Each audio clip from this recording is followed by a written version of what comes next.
Bonjour, bonjour, j'espère que vous allez bien. On se retrouve pour une nouvelle vidéo, ou plutôt pour la première vidéo d'une nouvelle série de vidéos que je compte mettre sur ma chaîne YouTube.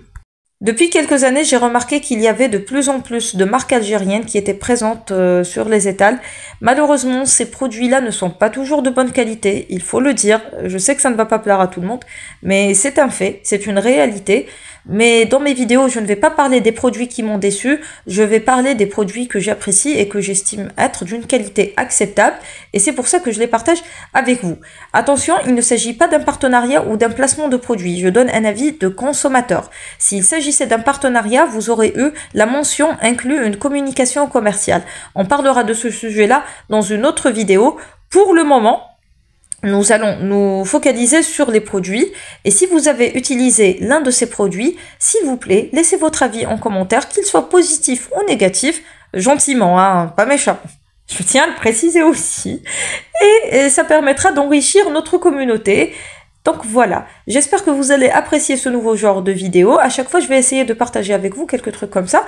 J'espère que ça vous sera utile. Donc voilà, on commence tout de suite avec le premier produit dont je vais vous parler durant cette vidéo. Donc on commence notre vidéo avec une lessive de la marque Provit, fraîcheur marine. Il y a trois parfums que j'apprécie, c'est savon de Marseille, fraîcheur marine et lavande.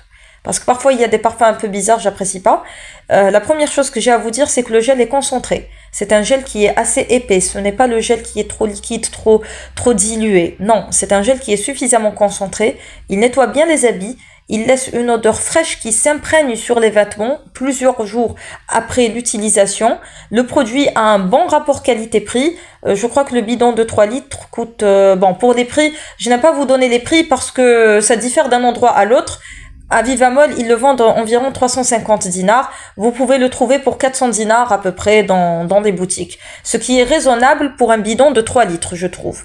Et en plus de ça, il ne sert pas qu'à la lessive. Il sert aussi pour nettoyer le sol, pour nettoyer la salle de bain, les céramiques, tout ce qui est robinetterie aussi. Parce que parfois, quand on utilise des produits qui ne sont pas destinés au nettoyage de la salle de bain, ça laisse des résidus de savon. Celui-là, il ne laisse pas de résidus de savon. Vous pouvez également l'utiliser pour laver le sol à la place du lave-sol ou du Sanibon. Il ne laisse pas de résidus au niveau du sol. Et aussi comme dégraissant pour la cuisinière, pour l'entretien quotidien. Si vous avez des taches tenaces, je vous conseille d'utiliser des Cap-Four ou un autre produit dont je vous en parlerai dans une autre vidéo. Mais pour l'entretien quotidien, il fait l'affaire. Maintenant, nous quittons la catégorie des détergents pour parler de la catégorie des produits laitiers, et nous allons parler de 3 produits dans cette vidéo. D'abord, il y a cette crème fraîche issue des laiteries de Lidour à Annaba. Donc c'est un produit local, raison de plus pour en parler. Et c'est de la véritable crème fraîche. Vous allez voir, je vais tourner la boîte et vous allez voir la liste des ingrédients ou des composants du produit. Et il y a dans un premier temps du beurre et du lait, ce qui est un bon point. Je sais que ça peut paraître évident pour certains, mais ce n'est pas toujours le cas pour les produits qui sont commercialisés sous l'appellation crème fraîche chez nous, dans nos magasins.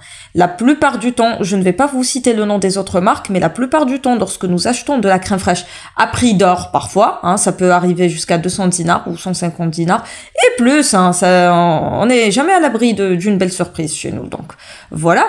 Eh bien, quand on lit la liste des ingrédients, on trouve généralement de l'eau et de l'amidon. Et c'est vendu sous l'appellation crème fraîche. Et à la toute fin, vous pouvez trouver un petit peu de poudre de lait. Ce qui n'est pas acceptable pour un produit laitier. On a besoin d'avoir de véritables produits laitiers. Donc voilà, ce produit fait largement l'affaire, c'est de bonne qualité. Une petite boîte de 140 grammes comme ça coûte dans les environs de 100 dinars. En fonction des lieux, hein. Je vous ai dit, pour les prix, ça dépend des magasins, mais c'est raisonnable, même pour la ménagère. Une portion comme ça peut servir pour un dîner, un repas. Ça permet de gérer correctement les stocks de nourriture et de vivres. Donc c'est raisonnable. Pour moi, c'est un format qui est largement raisonnable pour une petite famille. Après, si vous êtes plus nombreux à la maison, eh ben, il faudra des formats un peu plus grands, forcément. Et je vous parlerai de d'autres produits, ne vous inquiétez pas. Maintenant, nous allons passer à un autre produit de la même catégorie, et c'est ce fromage de chez César. C'est un fromage à tartiner, Et vous pouvez aussi l'utiliser pour cuisiner, pour préparer des crêpes, des sauces fromagères pour les tacos, pardon, ou les burgers ou autres. Donc c'est assez pratique. Le produit est bon. Je l'ai goûté et ça fait un bon moment qu'on l'utilise. Il est bon, c'est stable. Un joli packaging en couleur. Ils ont un large choix de produits. Ils en ont au gruyère, à lait d'âme. Celui-ci est à lait d'âme. Vous en avez aussi au cheddar. Bon, il y a du choix. Je n'ai pas vu une grande différence de goût entre celui à lait d'âme ou au cheddar ou au gruyère. Mais bon, c'est pour faire des tartines, c'est plutôt bon.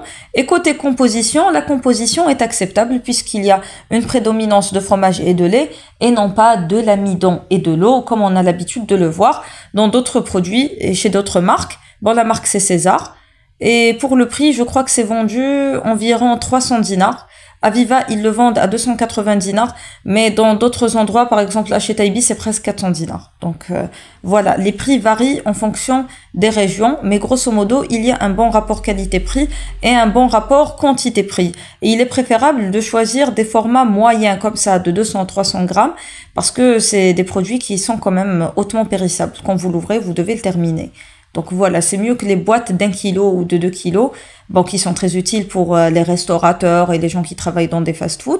Mais pour une petite famille, le mieux c'est d'acheter des trucs comme ça, des petits formats, comme ça quand on le termine, on passe à un autre format et ça nous permet de consommer un produit relativement récent, qui a été récemment ouvert.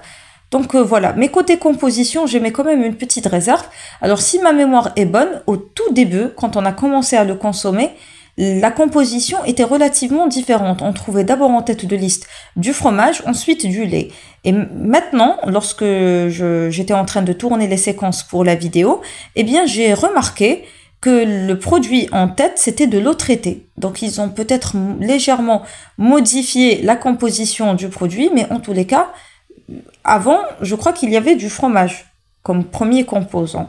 Mais la composition reste acceptable puisque vous avez de l'eau traitée, du fromage, de la matière grasse. Et ensuite, vous avez du lait. Donc, voilà.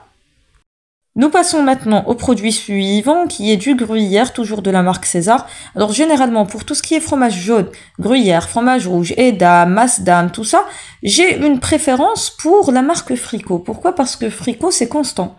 Vous avez des produits relativement constants. Bon, les amateurs de fromage vont me dire que ça reste un produit industriel, mais généralement, leurs produits sont d'une qualité supérieure. Mais depuis quelques années, vous savez ce qui se passe chez nous, donc on a stoppé l'importation et ça a ouvert les voies à plusieurs entreprises algériennes pour qu'elles développent des produits locaux, mais pas toujours de bonne qualité. Malheureusement, il faut le dire. Donc, la plupart des marques, je ne dis pas que toutes les marques ne sont pas bonnes, mais la plupart ne font pas un bon travail. Donc, celui-ci, c'est du gruyère de chez César. C'est ma soeur qui l'a acheté au début et je l'ai goûté. J'ai trouvé que ça va, c'était bon. On sentait quand même la saveur du gruyère. L'odeur du gruyère est présente. Avec un rapport qualité-prix relativement abordable, c'est à peine plus cher que le cheddar, le pseudo-cheddar à l'amidon qui est commercialisé dans les supérettes. Donc voilà, ça vaut quand même la peine. Vous en avez pour différents poids et c'est sous vide. Donc pareil, c'est pratique pour la ménagère. Vous en achetez quelques-uns pour un prix qui est raisonnable. C'est 150 dinars, 190 dinars, le truc. C'est en fonction du poids. Hein.